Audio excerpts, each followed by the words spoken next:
हरि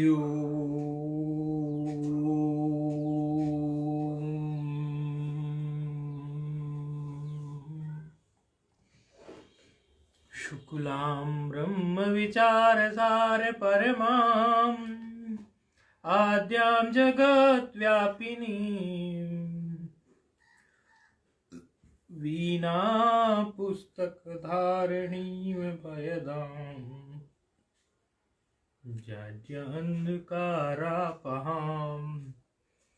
हस्ते स्फाटिकमालिकां विदधतीं पद्मासने संस्थितां वन्दे तां परमेश्वरीं भगवतीं बुद्धिप्रदां शारदाम् येनाक्षरसमाम्नायो मधिगम्यो महेश्वरात् कृत्स्नं व्याकरणं प्रोक्तं तस्मै पाणिनये नमः। वाक्यकारं वररुचिं भाष्यकारं पतञ्जलिं पाणिनिं सूत्रकारं च प्रणतोऽस्मि मुनित्रयम्। नत्वा सरस्वतीं देवीं शुद्धां गुण्यां करोम्यहं पाणिनीये प्रवेशाय लघुसिद्धान्तकौमुदीम्। आईं रील ऋक् ए ओं ऐ औ छायावरट्लन् यमगणं जपय घड़दश जब गणदश खप चटत चटत कपय शससर हल इति माहेश्वराणि सूत्राणि। नारायण। उधर आवाज आ रही है जो फोन पे है? जी आ रही है। ठीक है ठीक है। देवी ठीक है ठीक। तो ऑनलाइन तो स्पष्ट जा रहा है, हमने चेक कर लिया। ठीक है चलो। अभी तक जो हमने सूत्र किए थे उन सूत्रों की वृत्ति याद की है किसी ने?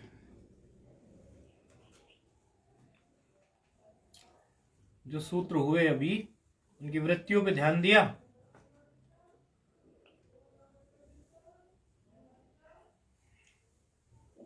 आप बताइए जो फोन पे है। जी वृत्ति जो है सूत्रों की, कुछ वृत्तियां याद हुई? पूरी तो अच्छी तरह नहीं हो पाई स्वामी जी। अच्छा, पूर्व के पाठ में क्या सूत्र चला था? अनेकाल चित सर्वस्व चल रहा था। क्या कहना चाहता था अनेकाल से सर्वस्व सूत्र? वृत्ति में तो कुछ नहीं था, उसमें इति प्राप्त ही लिखा था। नहीं, सूत्र ओवरऑल क्या कहना चाहता था? हाँ जी, सूत्र क्या कहता था, मतलब क्या कार्य करता था? सूत्र ये कह रहा था कि अनेक अल के स्थान पर अनेक अल और शित उसके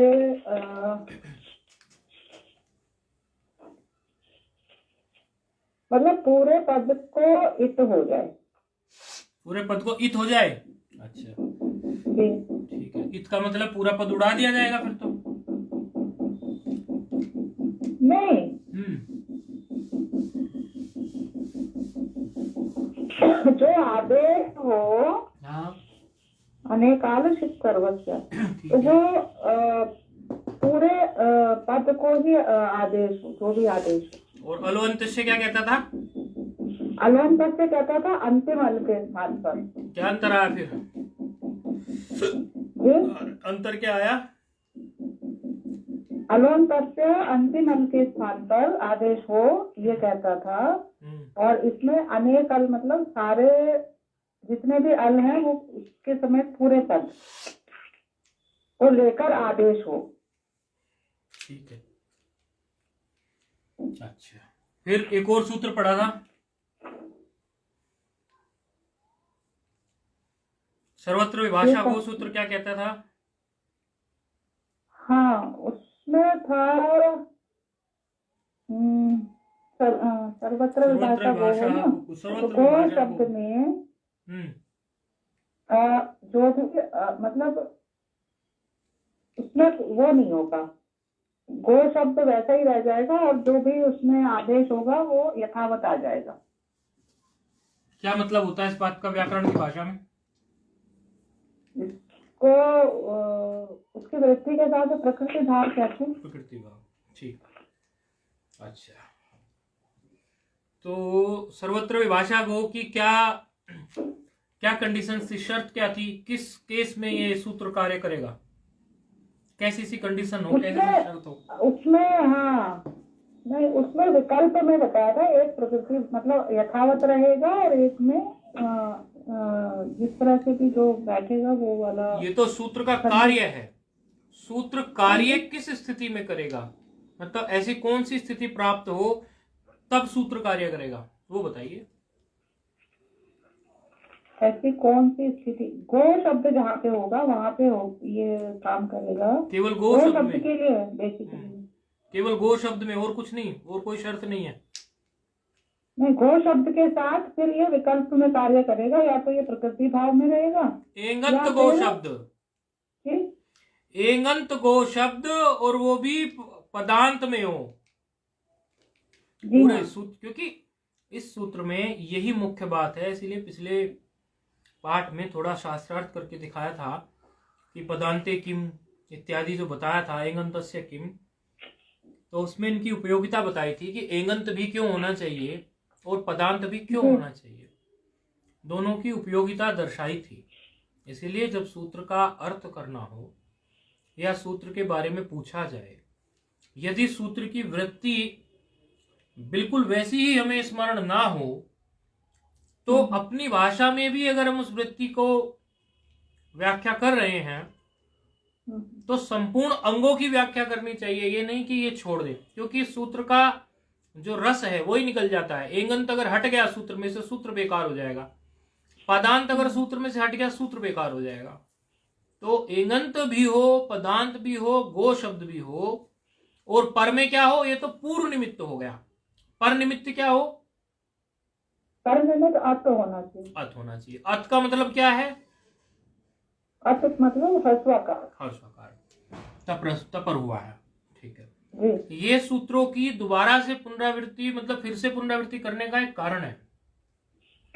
अभी हम जब आगे बढ़ेंगे, अभी अगले सूत्र की तरफ जा रहे हैं, ये 3-4 सूत्र एक दूसरे से बहुत घनिष्ठ संबद्धता रखते हैं। इनमें अगर पूर्व के सूत्र को हम ठीक से नहीं समझते तो आगे के सूत्रों में भी वही बातें ऐसी लिखती हैं, लेकिन थोड़ी भिन्नता होती है, वो अंतर हम फिर निकाल नहीं पाते। अब अगले सूत्र की तरफ बढ़ते हैं, जिसमें कुछ बात और खुलेगी और इन्हीं सूत्रों की घिसाई और होगी अच्छे ढंग से। और इन सूत्रों में कई बार जो प्रथम बार विद्यार्थी पढ़ते हैं, 2 बार, वैसे तो हमने तो देखा 3-3, 4-4 बार वाले भी फंसे पड़े रहते हैं, लेकिन फिर भी प्रथम बार जो पढ़ते हैं वो तो कई बार कुछ चीजों में कंफ्यूज हो जाते हैं, इसलिए ये घिसाई जो है आवश्यक रहती है, ये घिसाई से उनको याद रह जाता है। ठीक है, अब हम अगला सूत्र उठा रहे हैं। बीच में एक सूत्र को हम छोड़ के तब अगला उठाएंगे, क्योंकि जो सूत्र अभी आएगा वो सूत्र छोड़ के जब अगला हम उठाएंगे तो उससे फिर एक व्यवस्था बनेगी और उस व्यवस्था से फिर पूर्व का सूत्र समझ में आएगा। इसलिए एक सूत्र को बीच में, ये 4 सूत्र हैं, कभी अलग अलग आचार्यों के पास लोग पढ़ते हैं तो वो आती है बात। एंगे पदांता दति से लेकर सर्वत्र विभाषा गोहो होते हुए अनेक काल से सर्वस्व है। हम जरा ये इसका पावर ऑफ हो गया है, इसको फिर से सेट कर रहे हैं, आप लाइन पे ही बने रहना।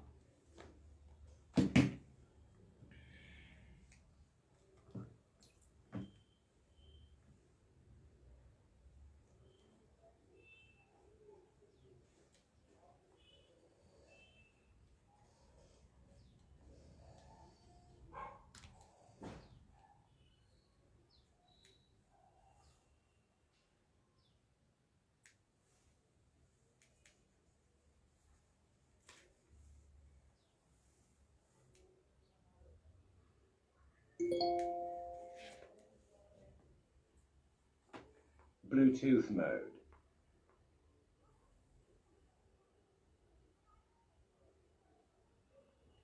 हाँ, अब आ गई होगी आवाज फिर से। जी हाँ। तो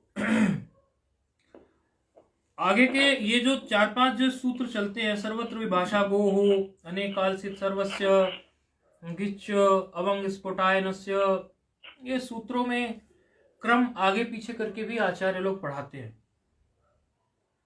विद्यार्थी को समझाने की दृष्टि से थोड़ा आगे पीछे करके भी पढ़ाते हैं। तो अभी हम सूत्र उठा रहे हैं। अवंग स्फोटायनस्य, अवंग स्फोटायनस्य, ये सूत्र उठा रहे हैं अभी।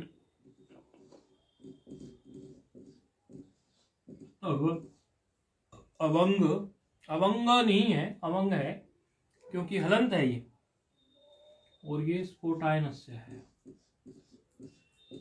ये स्फोटायनस्य उच्चारित करना एक बार। स्फोटायनस्य, ये इसकिया, अस्किया या सकिया कैसे किया जी? इसमें प्रदेश प्रदेश में, अलग अलग प्रदेश में उच्चारण इसका बदल जाता है। जैसे लोग स्कूल बोल देते हैं, है ना, उस तरह से। जी। तो आप कैसे उच्चारित करते हैं फिर करना इसको। स्कूल, स्कूल क्या बोलते हैं? जो इंग्लिश में SCHOOL होता है उसको आप कैसे उच्चारित करते हैं आपके हिसाब से? किसको? SCHOOL, स्कूल जो होता है वो। स्कूल।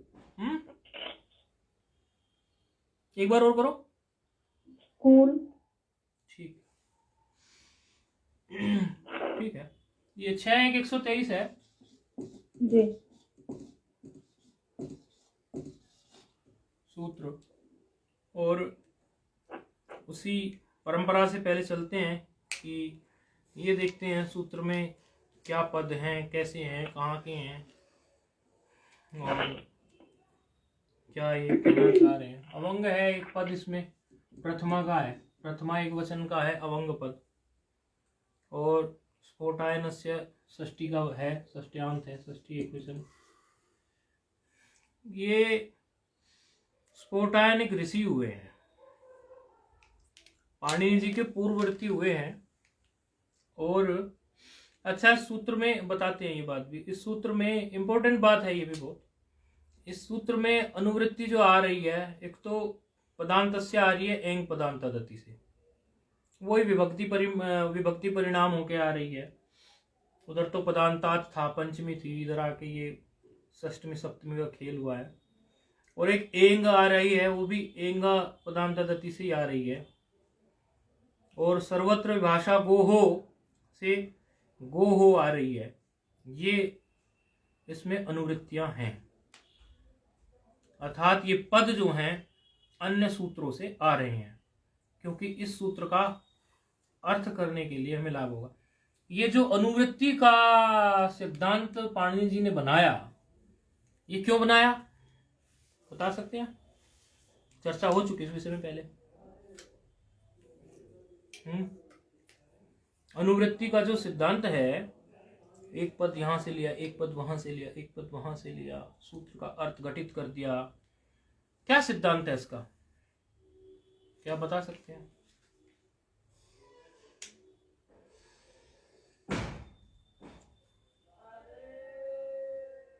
आपको ही बताना पड़ेगा जो फोन पे है, क्योंकि अभी वो महाराज भी आए नहीं है, और ये जो दूसरे फोन पर जो ऑनलाइन जाता है उनको बोलने की सुविधा मिलती नहीं है, इसलिए उत्तर आपको ही देना पड़ेगा। बोलिए। पाणिनि ने तो वृत्तियां लिखी नहीं थी, उन्होंने तो सिर्फ सूत्र ही गढ़े थे। ठीक है। तो वृत्तियां जिन्होंने लिखी हैं, ताकि वो इसलिए लिखी कि जो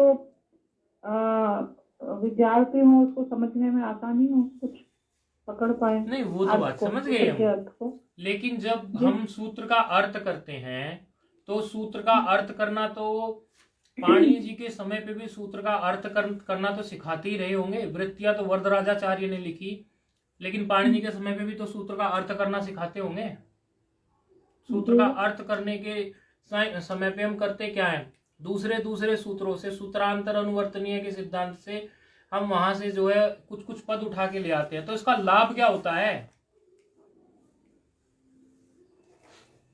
भाई अल्पाक्षरम को सपोर्ट करता है और इसमें क्या बड़ी बात है। हाँ अल्पाक्षरम को सपोर्ट करता है, भाई छोटा सा ही तो उत्तर था इसका।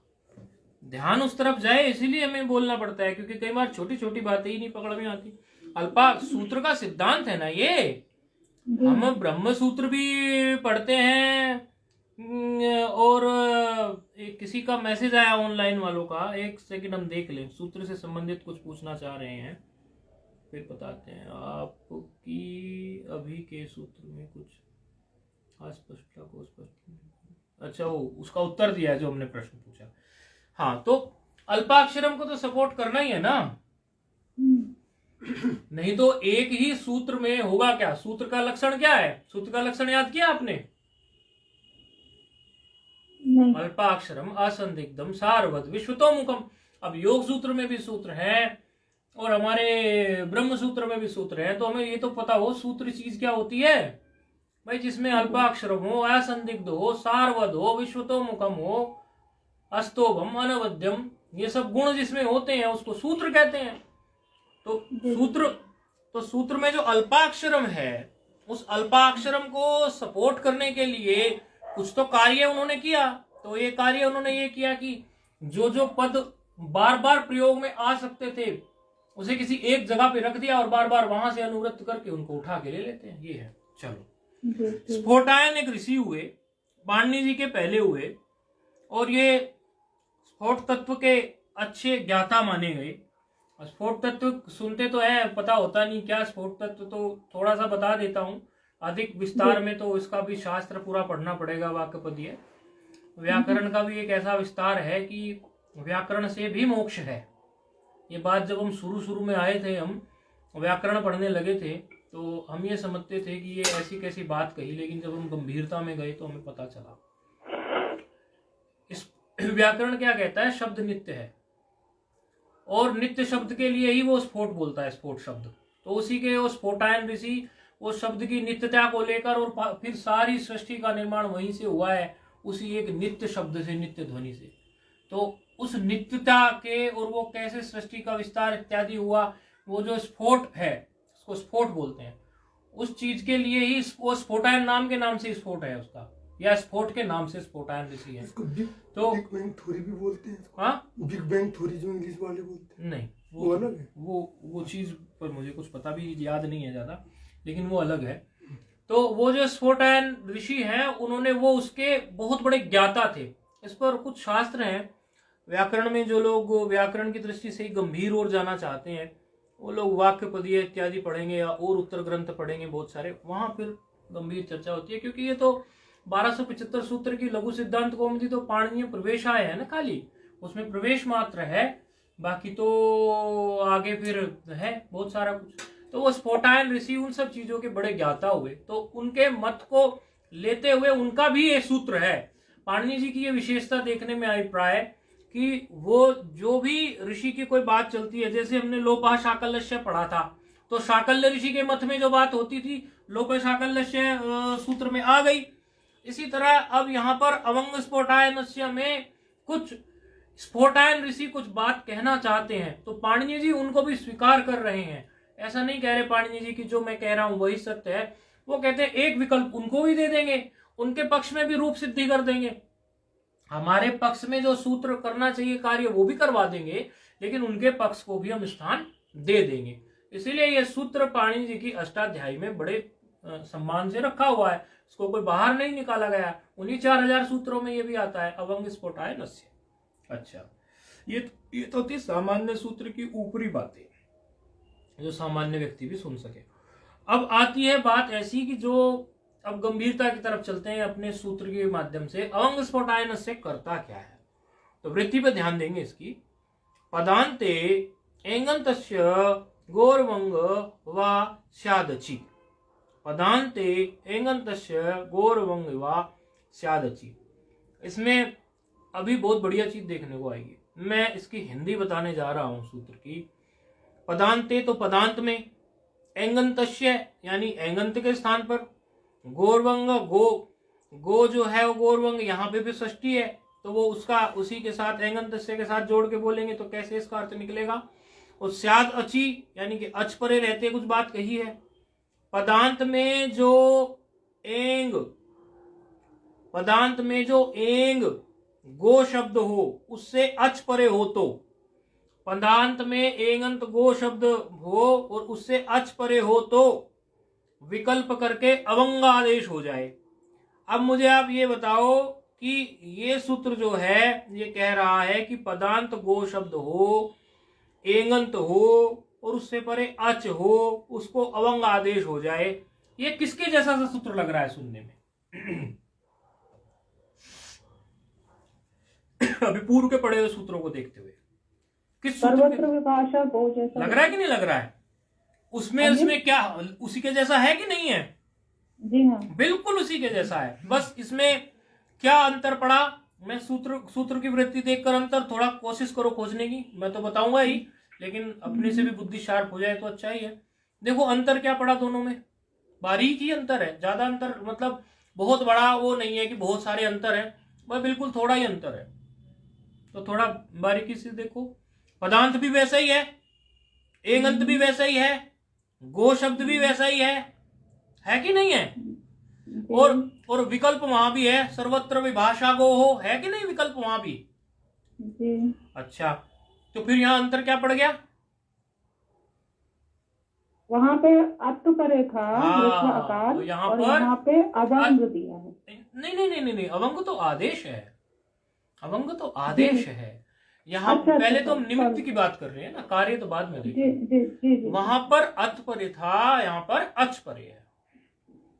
ये 9 वर्णों में काम कर जाएगा, वो केवल हर्ष और आ में काम करता था। बात समझ में आई? ये बारीक अंतर है, वस्तुतः इस पर कई बार ध्यान नहीं पड़ता, लेकिन एक बार घिसा सी हो जाती है तो फिर ये जीवन भर याद, जीवन भर तो कहते नहीं, आवृत्ति करनी पड़ती है, लेकिन काफी याद रह जाता है। तो मुख्य अंतर इसमें अच का और अथ का पड़ गया, ठीक है। अच्छा, अब आगे बढ़ते हैं। रूप हम वही लेके चलते हैं जो रूप हमने पढ़ा था। कौन सा रूप पढ़ा था उसमें? सर्वत्र भाषा गो में याद हो तो बताइए। गोधन अग्रम। हाँ, अग्र लिख लेते हैं, गोधन अग्र। अच्छा, अब अवंग स्फोटायनस्य के अनुसार अब हमें इसमें क्या करना चाहिए ऐसी स्थिति में? अवंग स्फोटायनस्य के अनुसार आज प्रश्न आप ही से ज्यादा रहेंगे, क्योंकि वो महाराज आज है नहीं, और ऑनलाइन वाले लिख के भेजते हैं तो फिर वो हमें भी देखने में थोड़ी वो रहती है। वैसे भी आपसे ही होगी ज्यादा, फोन पे तो, लाइन पे तो हो ही आप। गोधन अग्र की स्थिति में अवंग स्फोटायनस्य से मैं क्या कर लूं? गोधन अग्रम की स्थिति में, हाँ, अग्र मान लो, अग्रम भी मत करो, पद मत बनाओ, अभी इतना मानो गोधन अग्र लिखा है। गोधन अग्र की स्थिति में अब हमें अवंग स्फोटायनस्य के अनुसार क्या कार्य करना चाहिए? देखिए इसमें आदेश क्या है, आप इसमें देखें ना, अवंग आदेश है ना, तो उसमें कोई घबराने की बात ही नहीं है। अवंग आदेश है तो हमें अवंग क्या कहा है उन्होंने? अवंग किसके स्थान पर करने को कहा है? पदांत के एंग के ओ के स्थान पर नहीं, पूरे के स्थान पे कहा है उन्होंने, गो शब्द के स्थान पर कहा है उन्होंने, कहा है गो शब्द के स्थान पर। इसका अर्थ है गो शब्द के स्थान पर, लेकिन गो शब्द कैसा हो? पदांत हो, और गो शब्द जो है, अब आपके प्रश्न आधे बढ़ जाएंगे, महाराज आ गए हैं, अब जो प्रश्न आपसे पूछे जा रहे हैं वो आधे हो जाएंगे। नहीं, वो इसलिए हमें बताना पड़ा, उनसे ज्यादा प्रश्न पूछ रहे थे। तो धन्यवाद दे दीजिए। वो कह रहे हैं हमारी तरफ से धन्यवाद बोलो, उनको आधे प्रश्न हो जाएंगे, अब आधे इधर आधे उधर, क्योंकि जो फोन पे है उनको तो सूत्र चल रहा है अवंग स्फोटायनस्य। स्थिति उसमें वही है जो सर्वत्र विभाषा गोहो सूत्र में थी, गोधन अग्र। अब गोधन अग्र की स्थिति में सर्वत्र विभाषा गो जो बात कहता था, लगभग जो है स्थिति तो वही है यहां पर, लेकिन बात थोड़ी अलग कह दी, यानी आदेश थोड़ा अलग कह दिया। अब आदेश करने के लिए ये क्या कह रहा है कि पदांत गो शब्द हो, एगंत हो, तो उसके स्थान पर अवंग आदेश आप कर दीजिए, ये कहा है। अब यहां पर क्या हुआ? गो के स्थान पर, पूरे के स्थान पर ये क्या कह रहा है सूत्र? पूरे के स्थान पर क्या कर दीजिए? अवंग आदेश। यानी गो शब्द के स्थान पर हटाकर सीधे सीधे अवंग रख दी। हमें अलोअंतस्य ने क्या सिखाया था और अनेक कालसित सर्वस्य ने क्या सिखाया था, बताइए। फोन पे जो है आप ही बताइए। जब षष्ठी निर्दिष्ट कार्य हो, यानी फलाने के स्थान पर फलाना हो जाए, इस प्रकार की बात जब कही जाए, यानी षष्ठी निर्दिष्ट जब कार्य हो, तो उस षष्ठी फलाने के स्थान पर फलाना देसी भाषा हो गई और षष्ठी निर्दिष्ट जो है व्याकरण की भाषा हो गई। तो षष्ठी निर्दिष्ट जो कार्य है, उस स्थिति में अभी अगर अलोअंतस्य सूत्र के पास हम चले जाएं तो वो क्या कहेगा? अलोअंतस्य तो ये कह रहा है कि अंतिम अल के स्थान पर, अर्थात ओ के स्थान पर कर दो, यही बात हुई ना। अच्छा जी हाँ। और अनेक काल से सर्वस्य क्या कहने लगा फिर यहाँ पर आके, क्योंकि बाधक सूत्र है। हाँ जी, वो कह रहा है कि अनेक अल हो सारे वर्ण। आदेश में अगर अनेक अल हो, आदेश में अनेक अल की बात हुई थी ना, अतो विशेष समझाया था, जब याद करो। हाँ जी, आदेश में अनेक अल की बात हुई थी। हाँ जी, हाँ जी, हाँ अतो विशेष में समझाया था ना। अच्छा जी हाँ। तो क्या कहने लगा फिर अनेक काल सिद्ध सर्वस्य इस बात के विरोध में, अलोअंतस्य के विरोध में खड़ा होकर क्या बोला? उसने ये बोला कि पूरे पद के स्थान पे हो जाए अनेक अल, सारे वर्ण आ जाए। यानी कि अनेक काल सिद्ध सर्वस्य अवंग स्फोटायनस्य को ये कह रहा है, ए मेरे प्रिय मित्र, तू गो के पूरे स्थान पर अवंग को रख दे। यहाँ तक बात ठीक है कि नहीं है? अवंग को सपोर्ट कर रहा, नहीं सपोर्ट नहीं, अवंग स्फोटायनस्य के लिए व्यवस्था दे रहा है। हाँ सपोर्ट कह दो, व्यवस्था दे रहा है। हाँ जी, व्यवस्था दे रहा है, क्योंकि अवंग स्फोटायनस्य के ने तो सिर्फ ये कहा था कि गो के स्थान पर अवंग कर दो, लेकिन फिर व्यवस्था ये देखनी थी ना कि कहाँ कर दें, पूरे पे कर दें कि आधे पे कर दें, चौथाई पे कर दें कि बाद में कर दें। तो उसके लिए खड़ा हो गया था अलोअंतस्य, वो कह रहा बाद में कर दो, बाद में मतलब उसके बिल्कुल अंतिम अल को कर दो, ओ को कर दो। लेकिन फिर अनेक काल सिद्ध सर्वस्य आके बोला नहीं नहीं आप ऐसा नहीं करो, मैं ये कहता हूं अगर आदेश अनेक अल हो, उसमें अनेक अल हो, अनेक वर्ण हो, अल माना अनेक वर्ण हो, तो पूरे के स्थान पर आप टिका दो। यहां तक बात हम पढ़ चुके थे। और अभी अगर उसके अनुसार चलेंगे हम, तो गोहो के स्थान पर सीधे अवंग टिकेगा और वो अनिष्ट रूप बन जाएगा, वो अनिष्ट रूप बन जाएगा। इसीलिए उसकी व्यवस्था देने के लिए भी एक और सूत्र प्रस्तुत होता है। तो एक पन्ना अब पीछे मुड़ेंगे, अभी हमारे पास समस्या आ गई, अब उसका उत्तर देखेंगे, उसका हल देखेंगे। इसलिए सूत्र पहले बताया और हल इसका अब इसका बाद में आया, क्योंकि अगर हम सीधे सीधे गो के स्थान पर अवंग कर दें तो अवंग धन अग्र अनिष्ट रूप बन जाएगा, जो हमें अभिष्ट ही नहीं है, जो हमें चाहिए ही नहीं। ठीक है, अब एक पन्ना पीछे पलटेंगे। अवंग स्फोटायनस्य की हमने भूमिका जमा दी, इसका कार्य बता दिया, और दो सूत्र कैसे इसके पास आके खड़े हुए, अलोअंतस्य और अनेक काल सिद्ध सर्वस्य, वहां एक माहौल जमा दिया। अब पीछे की तरफ मुड़ते हैं तो सूत्र आ जाता है गिच्छ गिच्छ, उच्चारित करेंगे गिच्छ गिच्छ गिच्छ। हाँ एक पन्ना पीछे है, देखें मिल गया। पीछे वाला अवंग से पहले वाला है, जो बीच में छोड़ा था हमने, वो है। सूत्र का क्रमांक लिख लेते हैं, 1153 है। ये 3-4 सूत्र हैं, ये ठीक से अगर खोपड़ी में बैठ जाएं तो जिंदगी भर याद रह जाते हैं, और अगर ठीक से खोपड़ी में ना बैठे तो ये झंझनाहट मचा देते हैं। लोगों को रटे होते हैं सूत्र, लेकिन सूत्र वास्तव में क्या खेल कर रहे हैं वो चीज दिमाग में नहीं सेट होती, अगर ये पढ़ने के टाइम पर ठीक से क्लियर ना की हो। तो इसीलिए जिसने भी, जी बोलिए बोलिए। ये अनेकाल सिद्ध सर्वस्य और अवंग स्फोटायनस्य बात तो एक ही कह रहे हैं दोनों। ना ना ना ना ना, आप समझे नहीं। ये अलोअंतस्य है या अनेक काल सिद्ध सर्वस्य है, ये जो इस प्रकार के सूत्र हैं, ये तो व्यवस्था करने वाले सूत्र हैं, एक ही बात नहीं कह रहे हैं, अंतर है दोनों में।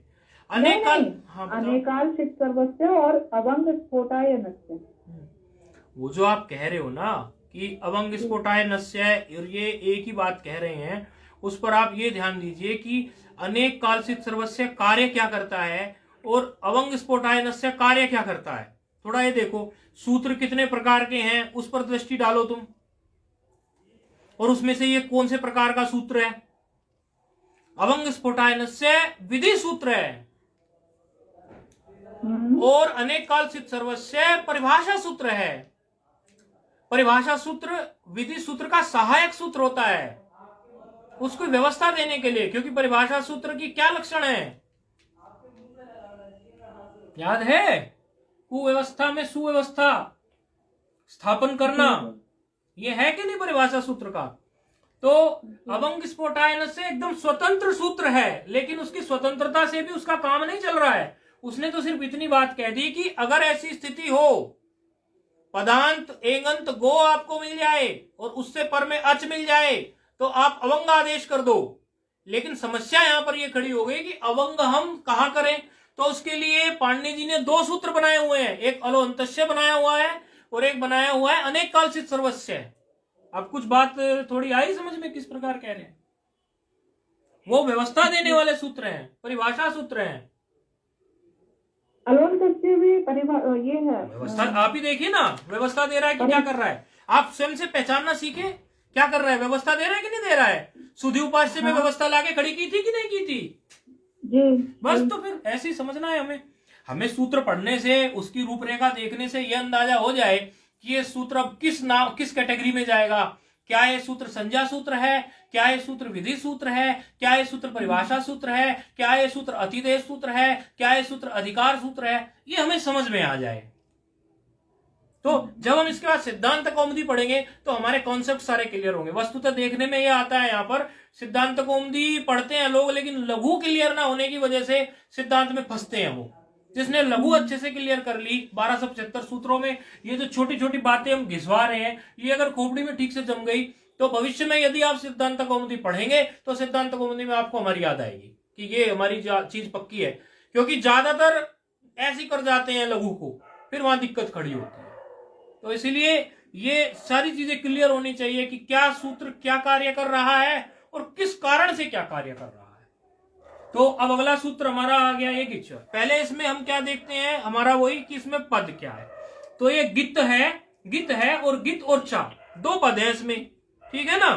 एक तो ये गित है और एक ये चा तो अब यही पद है। आप जानते वो गित से वो आप तो जानते हैं, आगे नहीं जानते होंगे तो समझ लो, आगे एक संधि आएगी, उस संधि के कारण तकार को चकार हो जाता है। महाराज को पता है कौन सी संधि है महाराज, जो तकार को चकार बना देती है? मैं हिंट करूंगा अभी, फिर बता देंगे। अरे पता है आपको, स्तोश्चुनाश्चु से होता है। तो ये सूत्र क्या कह रहा है, इस सूत्र की वृत्ति पर ध्यान देंगे। गिंदने कालप्यन्त्यस्यैव स्यात्, बड़ा सा भारी भरकम सा शब्द लगता है जो पहली बार पढ़ता है उसके लिए। तो ये कहते हैं ये कहां से निकल के आ गई बात? बोले गिंदने कालप्यन्त्यस्यैव स्यात्, तो उसको जब तोड़ देंगे तो सूत्र जो है वो भारी भरकम होना बंद हो जाएगा। कैसे बंद हो जाएगा भारी भरकम होना, देख लो आप। अच्छा आप फोन पे आप तोड़ सकते हैं, तोड़ो जरा इसको। गित गित अनेक अल, गित धन अनेक, धन अल, अनेक धन अल। अपि। चलो अनेक अल को तो आप एक साथ ही ले लो, पढ़ के ही आए हैं अभी अनेक अल तो दिक्कत नहीं है। अनेक अल अपि अपि अंतस्य एव।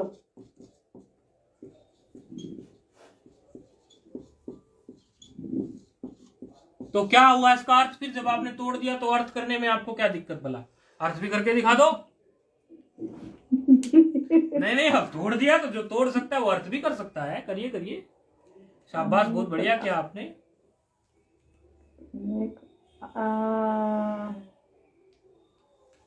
अनेक अल में जो नहीं, अनेक अल में कहां से आया? मैं कहां से घुसाया आपने? अनेक अल में, अनेक अल तो सही बोला, लेकिन मैं कहां से बोला आपने?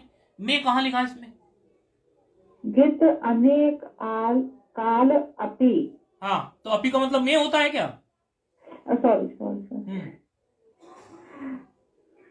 सॉरी पूरा टाइम तो गित अनेक, नहीं हम बैठे हैं उसमें चिंता क्या है, आपने जितना कर दिया वही काफी है, बाकी हम कर देंगे। गित अनेक अल भी, गित अनेक अल भी, अर्थात यदि गित हो और अनेक अल हो भी अंत्यस्य एव।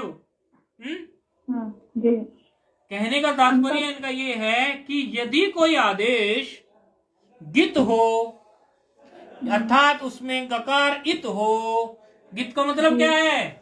गकार इत यस्य स गित, गकार इत यस्य स गित। ठीक है ना। जी हाँ। जिसका गकार इत हो उसको गित कहते हैं। ये हो गई गित की परिभाषा। तो सूत्र कह रहा है कि जो आदेश गित हो अर्थात जिसमें गकार जो हो वो इत हो, ऐसे आदेश को भी अनेकल हो और गित हो। क्योंकि अनेकल के लिए पहले क्या आया था? अनेकालसित सर्वस्व। ऐसे आया था कि नहीं आया था? जी हाँ। अनेकल सिद्ध सर्वस्व। तो अनेकल तो ये कह रहा था कि पूरे के आदेश पे हो, लेकिन गित सूत्र ने क्या व्यवस्था दी कि भले वो अनेकल हो, यदि वो गित है तो वो अंत्यस्य अंत के स्थान पर ही मान के चलना उसको भी आप। बात पकड़ में आई? अवंग जो है, अवंग आदेश ही तो किया स्फोटायनस से ने। अवंग आदेश में जो अंतिम जो हल है ये हल अंत्यम से चला जाएगा कि नहीं चला जाएगा? जी हाँ, हल अंत्यम से। और तस्य लोप से लोप हो जाएगा कि नहीं हो जाएगा? तो बचा कितना खाली? अव बचा कि नहीं? जी हाँ। अर्थात ये अवंग कैसा है? गित वाला अनेकल है कि नहीं है? गित वाला अनेकल ये।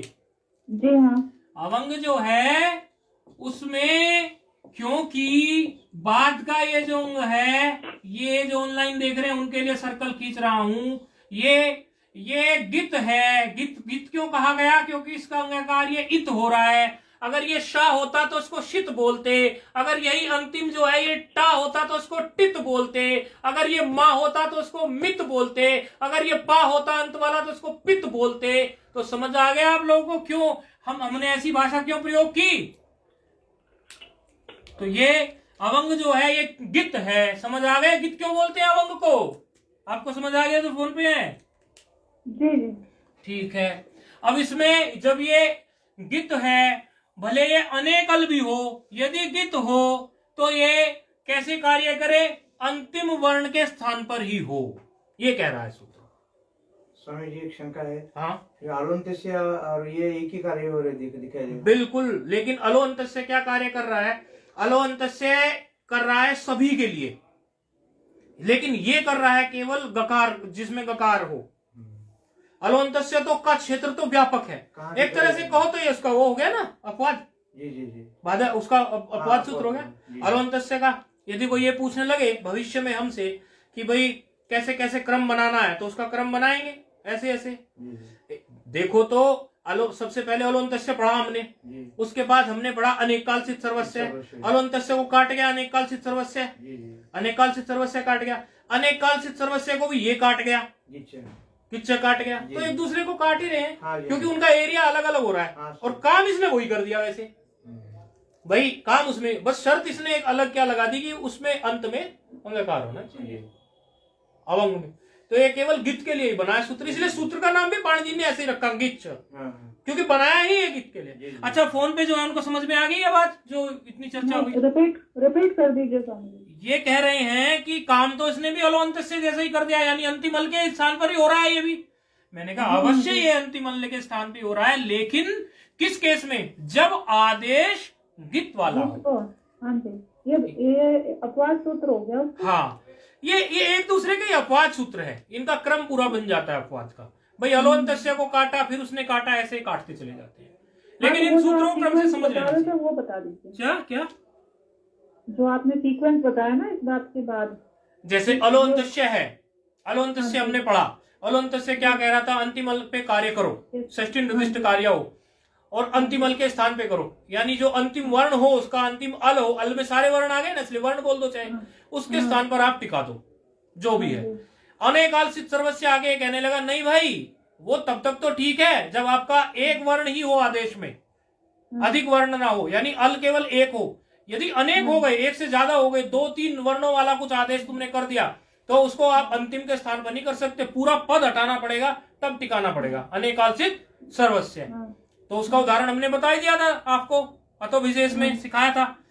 तीसरा सूत्र आके खड़ा हुआ गिच्छ, वो कहता है कि मैं और एक बात कहता हूं विशेष, भले वो अनेकाल हो और अनेकालसित सर्वस्व के सिद्धांत से वो संपूर्ण के स्थान पे होना हो, लेकिन यदि वो गित आ जाए, यदि वो आदेश ऐसा हो जिसमें गकार हो बाद में, गकार इत हो जिसमें बाद में, उसमें भी आप थोड़ी छूट रखना और उसको भी आप अंतिम अल के स्थान पर ही करना। ठीक है। मतलब फिर तो गिच आदेश ये दोनों की ही बात कह रहा है। हाँ, दोनों की बात कह रहा है। तो मतलब अनेकाल चित्तर्वस्य और अलुंतस्य दोनों को मिला के ही बोल रहा है। दोनों मिला के ही बोल रहा है, इसलिए दोनों सूत्र को समझकर ही ये सूत्र अच्छे समझ में आएगा, डायरेक्ट समझ में आएगा ही नहीं इन सबका, इसलिए आपस में कुछ संबंध है। समझ तो आया ना क्या संबंध है? जी, ये गिच कह रहा है कि अलोंतस्य कह रहा है अंतिम अल के स्थान पर, अनेकाल कह रहा है जिस पद में कई वर्ण हो तो वो सबके स्थान पर, और गिच कह रहा है कि भले अनेकल हो, भले अनेकल हो, हाँ कई अल हो सकते हैं, लेकिन अगर गित हो आदेश होगा अंतिम अल जो गित होगा। यदि वो गित हो तो फिर भी आप अंतिम अल के स्थान पे ही करना, अंतिम अल के स्थान पर होगा। ये और दूसरे तो अंतिम स्थान पे ही होगा ना स्वामी जी? हाँ, अंतिम स्थान, अंतिम अल वही तो होता है ना, जो अंतिम स्थान होता है। हाँ जी, हाँ जी। अभी बैठाएंगे, चिंता नहीं करो, अभी ये तो व्यवस्था जमाई, अभी बैठाएंगे, उदाहरण लेंगे, बिल्कुल सामने होगी बात। ठीक है, अब ले लेते हैं वो स्थिति जिसकी बात चल रही थी, गोधन अग्र की, वहीं तो थे हम, जिसको लेके ये सूत्रों को समझना पड़ा। तो फाइनल निर्णय क्या निकल आया? जब अवंग स्फोटाइनस से अवंग करने चला तो अब ये आ गया कि अवंग को भी आप अंतिम ओकार के स्थान पर ही कर दीजिए, क्योंकि ये अनेकल भले ही है लेकिन गित वाला अनेकल है। ठीक है, ये क्योंकि गित अनेकल है। ठीक है ना। तो व्यवस्था जो दी गई सूत्रों के माध्यम से, अब उसको बैठा देते हैं, ओकार के स्थान पर अवंग आदेश कर देते हैं। अंग तो उसका पहले ही चला गया, वो तो अव रह गया खाली, तो ग और फिर जोड़ दो अव अव धन अग्र, ऐसी स्थिति है। फिर उनको जब जोड़ेंगे हम तो गा तो ये पूरा हो गया। बात समझ रहे हैं ना? फोन पे, क्योंकि बोर्ड नहीं दिख रहा आपको, इसलिए हम बार बार आपसे पूछते हैं। गा हाँ, ओ के स्थान पर अव आया ना, ओ के स्थान पर अव आ गया बस। तो ये रूप क्या बन गया? गवाग्र बन गया कि नहीं बन गया? जी। और अगर पद बनाना चाहेंगे तो मकार तो बाद में जोड़ देते हैं, पद बनाने के लिए गवाग्रम हो जाता है, लेकिन मुख तो गवाग्र है कि नहीं है? जी। ये गवाग्र बन गया है, तो समझ में आ गया कि नहीं आ गया? अच्छा, गवाग्र। हाँ, अब माँ और जोड़ दोगे तो वो उसके लिए हो जाता है, पद बनाने के लिए मकार जोड़ देते, पीछे भी जोड़ते हुए है ना, गवाग्रम। अच्छा, एक स्थिति तो ये हो गई। और ये सूत्र भी क्या काम कर रहा है? विकल्प से काम कर रहा है। देख रहे हो आप, इसमें भी वाची लिखा है। जी जी। यानी ये केवल एक ही पक्ष हुआ। गवाग्र जो है ये एक पक्ष हुआ, इसका गवाग्र जो है एक पक्ष हुआ, दूसरा पक्ष तो अभी खाली बैठा है। दूसरे पक्ष में तो ऐसा का ऐसा ही गोधन अग्रम अग्र ही है। एक पक्ष में काम कर दिया इसने, सूत्र ने, क्योंकि दो है ना इसमें कार्य है, विकल्प से है ना। तो दूसरी स्थिति जो है गोधन अग्र। तो अब ये देख लो गोधन अग्र में कौन कौन से सूत्र हमें प्राप्त है। एक पदांता दति भी प्राप्त है, देखो आप चाहे, नहीं है क्या? है कि नहीं है? जी हाँ। एक पदांता दति प्राप्त है, उसको भी लगा सकते हैं। अब जब कार्य हो चुका तो अब क्या कर सकते हैं हम? इसमें एक पक्ष में गो अग्र में एक पदांता दति लगा दो, तो एक पदांता दति से क्या होता है? अवग्र चिन्ह जुड़ जाता है खाली, है ना। एक पदांता दति क्या करता है? पूर्व रूप करता है ना। जी हाँ। तो दो रूप बने इसमें, इस सूत्र में क्या क्या बने? पुस्तक में देखिए आपके बना हुआ है, लघु सिद्धांत कौमुदी में बने हुए हैं दो रूप, गवाग्रम और गोग्रम। बस ये हैं इनके दो रूप। फिर कहते हैं पदांते किम। ये पदांत की बात आपने क्यों कर दी? ये तो वही तरीका बार बार पूछने का इनका है। कहने लगे पदांते इसलिए कि यदि कहीं आपको गोधन गी मिल गया, जब आप गो को पद बनाने जाते हो तो गोधन गी मिल गया, गी आता है ना सुओजस अमोक्षस में, तो जो अगर आपको गोधन गी मिल गया और आप कहने लगो कि इससे बाद में भी गी का, क्योंकि गिकार तो ये तो चला जाता है, ई बच जाता है, गोधन ई रह जाता है, क्योंकि वहां भी हलंत्यम से चला जाता है वो। तो फिर आप कहोगे कि अच तो यहां भी मिल गया और ये सब कुछ मिल गया, तो फिर कहेंगे वो सब तो मिल गया, लेकिन गो तो अभी पदांत नहीं है, पद नहीं बनाए गो तो भी। बात समझ में आई? पहले देखी था ना इस प्रकार का हमने सिनारियो। ठीक इसी प्रकार की चीज हम पहले देख के आए थे कि नहीं देख के आए थे? देखा तो था। देखा तो था, थोड़ा ढीले पड़ गए, मतलब भूल गए। अच्छा, तो ऐसा समझो आप कि जब गो को, जब हम उसमें सुओजा समोट से उसकी पद संज्ञा करने जाते हैं, तो उस समय पे क्या होता है कि गी पे जब हम पहुंचते हैं, तो गी के समय पर आपको पता है गकार इत तो कर सकते हैं, क्योंकि हलंतम सूत्र ही हमें छूट देता है।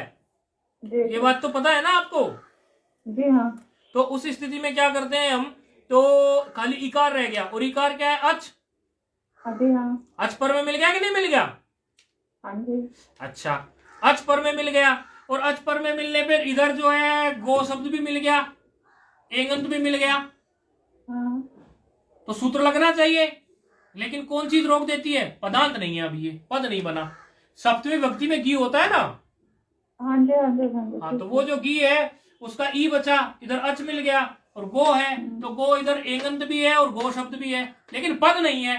पद ये अभी बना ही नहीं है। बना नहीं, सब याद आ गया। हाँ, बना नहीं ना, जी तो जी। फिर क्यों कौन सा सूत्र लगा दे यहाँ पर? जी, यहाँ एम पदांत थी। कहाँ पर? यहाँ गोग्रम में। गो अग्र में तो हो गया। अब हम कह रहे हैं गोधन गी जब आ गया, तो फिर गोधन ई हो आ गया, तो अब कौन सा सूत्र प्राप्त है यहाँ पर? गोधन ई में की स्थिति में कौन सा सूत्र प्राप्त है, ये बता दो। आप बताओ महाराज, गोधन ई स्थिति में। गोधन ई में पढ़ा पढ़ाया सूत्र है प्राप्त। कुछ तो करके दिखाना पड़ेगा ना, जब लिख दिया तो कुछ तो उसका कार्य करके दिखाना पड़ेगा ना। अच्छा करे है। याद करो। पूरन रपरा है। पूर्ण रपरा है? नहीं। पूर्ण रपरा नहीं महाराज। आज तो बोलो नहीं खबर नहीं। याद करो, याद करो।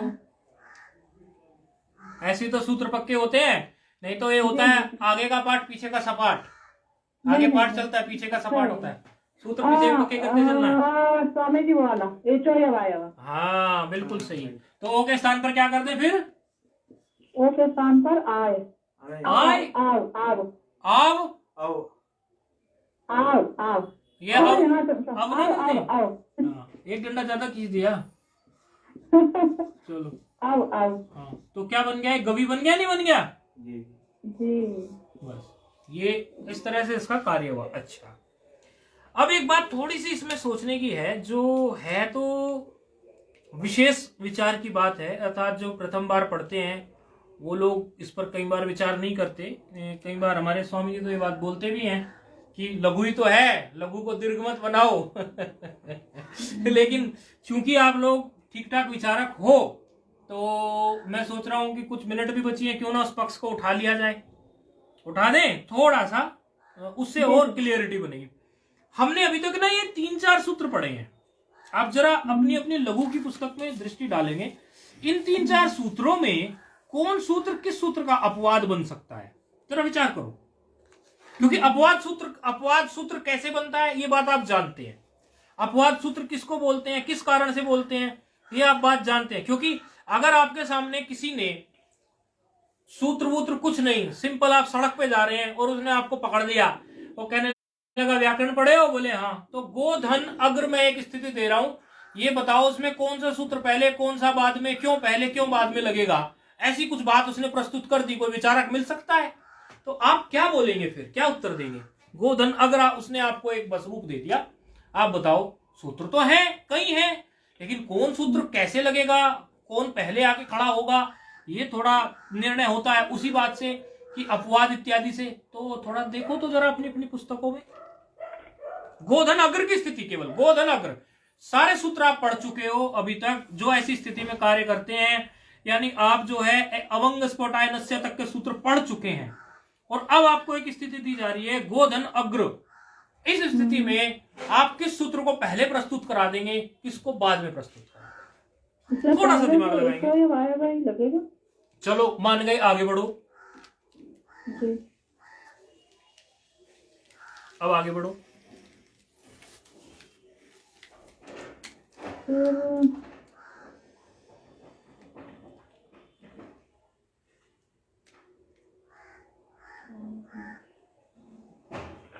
तो फिर सर्वत्र विभाषा नहीं, फिर एंग पदांता गति। एंग पदांता गति, चलो और आगे आओ, ठीक चल रहे हो। फिर हाँ जी, फिर सर्वत्र विभाषा को, सर्वत्र विभाषा गोहो पहले आना चाहिए, यही थोड़ा खेल है। सर्वत्र विभाषा गोहो पहले आना चाहिए या अवंग स्फोटायनस से पहले आना चाहिए। जरा इन दोनों की वृत्ति पर ध्यान दो, बहुत बढ़िया क्लियरिटी बनेगी। मैं कहता हूं बुद्धि बहुत बढ़िया हो जाएगी, इससे बहुत मदद करेगी तत्व का शोधन करने में। सर्वत्र विभाषा गोहो को प्रस्तुत पहले करा दूं या ये भूल जाओ वरदराजाचार्य ने क्या लिखा है, ये सब भूल जाओ। बस ये याद रखो कि मैंने दो सूत्र पढ़े हुए हैं, सर्वत्र विभाषा गोहो और अवंग स्फोटायनस्य। अब मैं क्या करूं, ये भूल जाओ इन्होंने किस क्रम से रखे हैं, वो उनके अपना बुद्धि है, अपना उनका जो कुछ भी है। आप तो इतनी बात याद रखो, हमने दो सूत्र पढ़े हैं, सर्वत्र विभाषा गोहो और अवंग स्फोटायनस्य, और हम इनकी जो शर्त है उसके हिसाब से किसको पहले टिकाएं। इसका आसान सा तरीका है, सर्वत्र विभाषा गो की वृत्ति पे ध्यान दो। नहीं नंबर नहीं देखो, नंबर पे मत जाओ। हर आदमी अपने ढंग से अष्टाध्यायी को तोड़ मरोड़ गया, मैं उससे पूर्ण सहमत नहीं हूं। वरदराचार्य ने अपने ढंग से तोड़ मरोड़ ली। कोई और अगर अब से 500 साल बाद कोई वरदराजाचार्य का भी उस्ताद प्रस्तुत हो गया, महापंडित है वरदराजाचार्य, मेरी तो बुद्धि पहुंच भी नहीं सकती वहां तक जहां उनकी पहुंची, लेकिन फिर भी एक बात में और एक स्टेप आगे बढ़ के बोल रहा हूं कि 700 साल बाद यदि वरदराजाचार्य का भी कोई उस्ताद पैदा हो गया तो वो अलग क्रम खड़ा कर देगा। बात वहां नहीं है, बात वहां है कि हमारे पास दो सूत्र हैं, सर्वत्र विभाषा गो, इसलिए नंबर पे मत जाना, क्रम पे मत जाना। वो तो क्रम में तो हमने खुद आगे पीछे करके पढ़ाया आपको। सर्वत्र विभाषा गो सूत्र जो कहता है, अवंग स्फोटायनस से सूत्र जो कहता है, इन दोनों के कहने के अनुसार हमें कौन सा सूत्र पहले प्रस्तुत कराना चाहिए। ये सिर्फ बुद्धि की कसरत है, आपसे कोई पूछने वाला नहीं है, साधारण व्यक्ति तो पूछेगा भी नहीं है बात आपसे, जो खुद चिंतन करता होगा खूब तो पूछेगा। नहीं तो पहले वृत्ति देखिए ना, वृत्ति देखिए, सर्वत्र विभाषा गोहो की वृत्ति क्या है, लोके वेदे च एंगम तस्य गोरति व प्रकृति भाव पदांते। क्या कह रहे हैं कि लोक और वेद में अगर एंगंत गो शब्द आ जाए, एंगंत में कितने वर्ण आ गए, ए और ए ओ आ गए। अच्छा, यानी दो वर्णों को लेकर ये कार्य कर रहा है। शब्द तो इसने भी गो लिया, लेकिन दोनों वाला लिया, ए और ओ, और पर में क्या लिया इसने, पर में लिया अत, ठीक है जी, लेकिन अवंग स्फोटायनस से क्या कह रहा है, वो अच्छी कह रहा है। वो छोड़ो, पहले पूर्व में बताओ। तो पहले अवंग आएगा, फिर आएगा सर्वत्र। कारण और बता दो ताकि हमारे महाराज भी इस बात को पकड़ लें धड़ाक से। कारण और बता दो, फिर कारण भी बता दो। कारण यह है कि अवंग स्फोटायनस्य में अच बोल रहे हैं तो उसमें 9 वर्ण आ जाएंगे, और ये उसका अपवाद हो गया, ये अत को बोल रहे हैं। तो फिर अपवाद तो पहले आना चाहिए, तो इसका मतलब तो सर्वत्र विभाषा वो पहले आ गया। आप बात तो आसपास पहुंच गए हो, लेकिन मामला आखिरी में जाके अपने गलत मोड़ ले लिया। नहीं, मैं ये कह रही हूँ कि अवंग स्फोटायनस से पहले आना चाहिए, क्योंकि ये व्यापक है, ये अच को ले रहा है। तो व्यापक पहले आता है कि अपवाद पहले आता है? अपवाद की वैल्यू ज्यादा होती है, आपको लिखवाया था नित्य अंतरंग अपवाद पहले आएगा, कौन सा पहले आएगा? अपवाद को ज्यादा वरीयता दी जाती है या जो अपवाद से व्यापक वाला होता है उसको वरीयता दी जाती है? आद गुणा सामान्य सूत्र है, वृद्धि रेचि। व्यापक पहले आएगा, लेकिन वरीयता तो अपवाद को दी जाएगी। हाँ, तो जिसको वरीयता दी वही तो कह रहे हैं, पहले किसको, अब फिर हम लगाए किसको, ये पूछ रहे हैं। अब लगाए किसको? फिर आ गया पहले। अब दोनों सामने है तो लगाना किसको? हाँ, ये बताइए, इसका उत्तर दीजिए। हाँ, तो सर्वत्र विभाषा गो लगेगा। सर्वत्र विभाषा गो क्यों लगेगा? क्योंकि अपवाद है, अर्थ को बोल रहा है ना। अच्छा, सर्वत्र विभाषा गोहो अपवाद है, आप ऐसा कह रहे हैं? जी हाँ। अच्छा, क्यों है? क्योंकि ये अर्थ को इंडिकेट कर रहा है, और वाला सूत्र वो अच को कह रहा है कि अच परे होने पर। और उसमें और पूर्व निमित्त देखो, अवंग स्फोटायनस्य का पूर्व निमित्त क्या है? अवंग का पूर्व निमित्त पदांते एंग। अच्छा, पदांत